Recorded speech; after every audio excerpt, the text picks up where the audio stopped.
Hello viewers, welcome to our channel. So ప్రస్తుతం మనతో పాటు ఉన్నారు డాక్టర్ మధుసూదన్ శర్మ గారు. వంటింటి వైద్యానికి కేర్ ఆఫ్ అడ్రస్ అని చెప్పొచ్చు. చిట్టిబొట్ల మధుసూదన్ శర్మ గారు సార్తో మాట్లాడి ఈ రోజు మన కోసం ఏ విధమైనటువంటి మేకింగ్ వీడియో చేయబోతున్నారు అనేది అడిగి తెలుసుకుందాం. నమస్తే సార్. నమస్తే సార్, ఈరోజు మన ప్రేక్షకుల కోసం ఏ విధమైనటువంటి ఆయుర్వేదిక్ అండ్ అలానే న్యాచురల్తో కూడినటువంటి ఒక మేకింగ్ ని చూపించబోతున్నారు. దేనికి ఉపయోగపడబోతుంది? నరాల బలహీనతమా, నరాల బలహీనత. సో వయస్సు నిమిత్తం లేకుండా ఎక్కువ మందిని వేధించేటువంటి అత్యంత సర్వసాధారణ సమస్య నరాల బలహీనత. అవును, దీన్ని నర్వస్ వీక్నెస్ అని చెప్పి చెప్తుంటారమ్మా. ఓకే. ఆ నరాల బలహీనతతో మరి ఎక్కువ మంది బాధపడుతుంటారు కాబట్టి మరి వాళ్ళకందరికీ ఉపయోగపడుతుంది కాబట్టి ఒక మంచి వీడియో చేయొచ్చుమా. Okay sir. మంచి మనకు దొరికేటువంటి ఆహార ఔషధాలతోనే చక్కటి ఔషధాన్ని తయారు చేసుకుని వాటిని ఉపయోగించుకొని ఆ నరాల బలహీనత సమస్య నుంచి బయటపడవచ్చు. ఓకే, దానికి ఏ విధమైనటువంటి పదార్థాలు కావాలి సార్? కేవలం 4 పదార్థాలమ్మా. మొట్టమొదటిది ఉసిరికమ్మా. ఉసిరిక సీజన్లో అయితే ఇలాంటి ఉసిరిక తీసుకొని ఎండబెట్టేసేసి పౌడర్ తయారు చేసుకొని వాడుకోవచ్చు. ఉసిరిక పెచ్చులు, లేకపోతే మనకు ఉసిరిక పెచ్చులు ఎండించినవి మార్కెట్లో దొరుకుతాయి. పౌడర్ కూడా మార్కెట్లో దొరుకుతుందమ్మా. కాబట్టి మనకు ఏది ప్రామాణిక కంపెనీ వాళ్ళు తయారు చేసేటువంటి పౌడర్ కూడా దొరుకుతుంది కాబట్టి అది కూడా తెచ్చుకోవచ్చు. సో ఉసిరిక, రెండవది లవంగాలు, మూడవది దాల్చిన చెక్క, నాలుగవది వాము. ఈ 4 పదార్థాలు మన వద్ద ఉంటే నరాల బలహీనత సమస్యకు సంబంధించి చక్కటి ఔషధాన్ని తయారు చేసుకున్నట్లే. ఓకే సార్, అయితే ఇప్పుడు మనం మేకింగ్ ప్రాసెస్ అనేది చూద్దాం. ఓకేమా.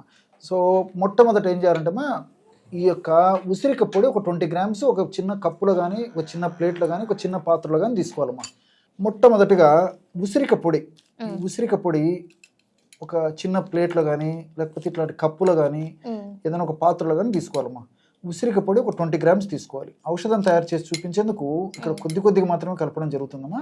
మన వాళ్ళు తయారు చేసుకునేటువంటి వాళ్ళందరూ 20 గ్రామ్స్ ఉసిరిక పొడి తీసుకోవాలన్నమాట ఒక పాత్రలో. అదేవిధంగా రెండవ పదార్థంగా లవంగాల పొడిమా. లవంగాలని కాస్త వేయించేసేసి చూర్ణంలాగా తయారు చేసుకొని ఆ లవంగాల యొక్క పొడిని కూడా ఒక 20 గ్రామ్స్ తీసుకోవాలి. అన్ని సమానంగా తీసుకోవాలమ్మా. లవంగాల పొడి కూడా ఒక 20 గ్రామ్స్ తీసుకోవాలి. మూడవ పదార్థంగా దాల్చిన చెక్క. మంచి దాల్చిన చెక్క అంటే బాగా మందంగా ఉన్నటువంటి మంచి దాల్చిన చెక్కను తీసుకొని దాన్ని పౌడర్ లాగా తయారు చేసేసుకొని ఇలాంటి పౌడర్ను కూడా ఒక 20 గ్రామ్స్ తీసుకోవాలమ్మా. దాల్చిన చెక్క పొడి కూడా ఒక 20 గ్రామ్స్ తీసుకోవాలి. చివరగా 4వ పదార్థంగా వామును కాస్త వేయించేసేసి చూర్ణంలాగా తయారు చేసుకొని వాము చూర్ణాన్ని కూడా ఒక 20 గ్రాములు తీసుకోవాలమ్మా. ప్రతి పదార్థం కూడా 20 గ్రాముల చొప్పున మాత్రమే తీసుకోవాలన్నమాట. ఈ విధంగా సేమ్ క్వాంటిటీ అమ్మా. సో ఈ 4 పదార్థాలు కూడా మనం చూపించినటువంటివి ఒక్కొక్క పదార్థం కూడా ఒక 20 గ్రాముల చొప్పున తీసుకోవడం వల్ల మొత్తం పౌడర్ 80 గ్రాముల ఔషధం రెడీ అయిపోతుందమ్మా.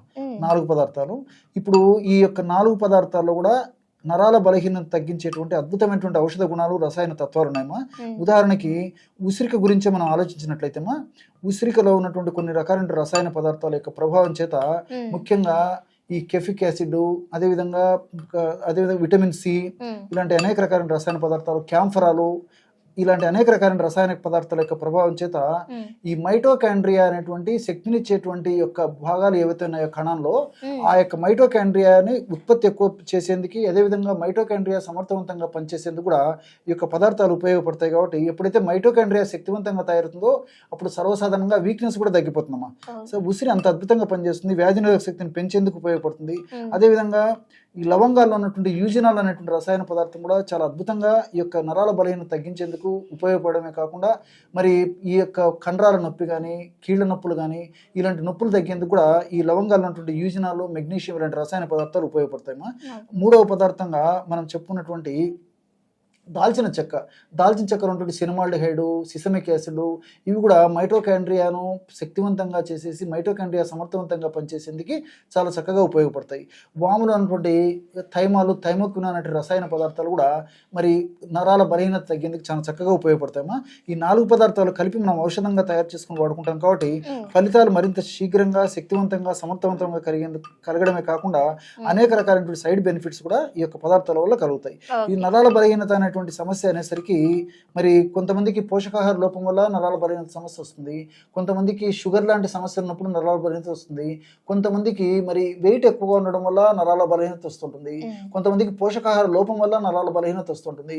ఇలా వివిధ రకాల కారణాల వల్ల ఈ నరాల బలహీనత సమస్య వస్తుంది. ఈ సమస్య వచ్చినప్పుడు మరి నడవాలన్నా ఇబ్బంది పడుతుంటారు, కాస్త దూరం వెళ్ళాలన్నా ఇబ్బంది పడుతుంటారు, నీరసము, నిస్త్రాణ, బలహీనత, అంతు చిక్కని నీరసముతో చాలా ఇబ్బంది పడుతుంటారమ్మా. ఏ పని మీద ఆసక్తి ఉండదు, ఎప్పుడు రెస్ట్ తీసుకోవాలనిపించేటువంటి తలంపు ఉంటుంది, ఇలాంటి అనేక రకాల లక్షణాలు ఇబ్బందులు ఉంటాయి. సో ఈ నరాల బలహీనత సమస్య తగ్గేందుకు ఈ యొక్క ఔషధాన్ని వాడుకోవడం వల్ల చాలా సమర్థవంతమైన ఫలితాలు కలుగుతాయి. మరొకటి ఏంటంటే కొన్ని నరాల బలహీనత సమస్యకైతే కారణం స్పష్టంగా ఈ యొక్క కారణం వల్ల నరాల బలహీనత అనేది కలుగుతుందని చెప్పడానికి వీలవుతుంది. కానీ కొన్నింటిలో ఎలాంటి లక్షణాలు కూడా ఉండవమ్మా. ఆహారం బాగా తీసుకుంటుంటారు, టయానికి నిద్రపోతుంటారు, టయానికి విశ్రాంతి తీసుకుంటుంటారు, అన్ని తీసుకున్నప్పటికీ నరాల బలహీనత ఉంటుంది. కాబట్టి ఏ రకంగా ఈ నరాల బలహీనత సమస్య ఉన్నప్పటికీ ఇప్పుడు మనం చెప్పినటువంటి ఔషధం చాలా చక్కగా పనిచేస్తుంది. దీన్ని ఏ మోతాదులో అంటే ఎలా తీసుకోవాలి అంటే? దీన్ని సమస్య ఎక్కువ ఉంటే రోజు 2 సార్లు వాడుకోవచ్చు. సమస్య కొద్దిగా ఉంటే రోజు ఒక్కసారి వాడితే సరిపోతుంది. ఎలాగంటే ఒక 50 ml గోరువెచ్చని పాలు తీసుకోవాలమ్మా. ఉదయం పూట ఆహారం తర్వాత ఒక్కసారి, రాత్రిపూట ఆహారం తర్వాత ఒక్కసారి 50 ml అంటే పూటకు 50 ml గోరువెచ్చని పాలు తీసుకోవాలన్నమాట. సో ఉదయం ఆహారం తర్వాత, అదేవిధంగా రాత్రి పడుకునేటప్పుడు ఈ విధంగా 50 ml గోరువెచ్చని పాలు తీసుకొని ఈ 50 ml గోరువెచ్చని పాలల్లో కేవలము 1 గ్రామ్ అమ్మా. 1 గ్రామ్ సరిపోతుందమ్మా. ఒకవేళ సమస్య మరీ ఎక్కువ అంటే 2 గ్రాముల వరకు మాక్సిమం వాడుకోవచ్చు. ఇన్ జనరల్గా 1 గ్రామ్ సరిపోతుందమ్మా. కేవలం 1 గ్రామ్ పౌడరు 50 మిల్లీలీటర్ల గోరువెచ్చని పాలలో కలిపేసి, అవసరమైతే తేనె వాడదైనటువంటి వాళ్ళు ఎవరైనా ఉంటే తేనె వాడుకోవచ్చు, లేకపోతే ఏదైనా బెల్లం వాడదైనటువంటి వాళ్ళు ఎవరైనా ఉంటే బెల్లం కూడా వాడుకోవచ్చు, లేకపోతే అలాగే తీసుకున్నా సరిపోతుందమ్మా.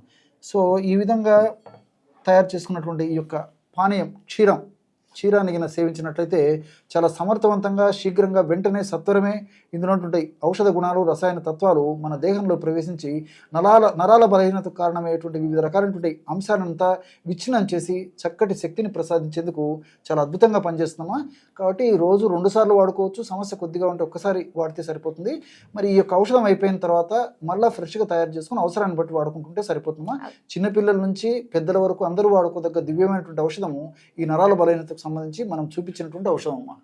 ఓకే, సో చూసారు కదా, నరాల బలహీనతతో బాధపడే వాళ్ళు సో ఎక్కువగా ఉంటారు. సో అలాంటి వాళ్ళు మాకు చాలా కామెంట్స్ చేయడం కూడా జరిగింది. సో మీ ఒక వాల్యుబుల్ కామెంట్ని బట్టి సో ఈరోజు మీకు తగ్గట్టు ఎలాంటి ఔషధ గుణాలతో కూడినటువంటి ఈ ఆయుర్వేదిక్లో మన ఇంట్లో దొరికే ఐటమ్స్ తోటి చక్కటి డ్రింక్ అయితే మీకు రెడీ చేయడం జరిగింది. సో మీరు ఒకవేళ ట్రై చేయాలనుకున్నా, ఎవరైనా ట్రై చేసినా సరే సో దాన్ని మీకు రిజల్ట్స్ ఎలా అనిపించింది, ఎంత మేరకు ఉంది అని చెప్పేసి మాకు డెఫినెట్గా కింద కామెంట్ చేయండి.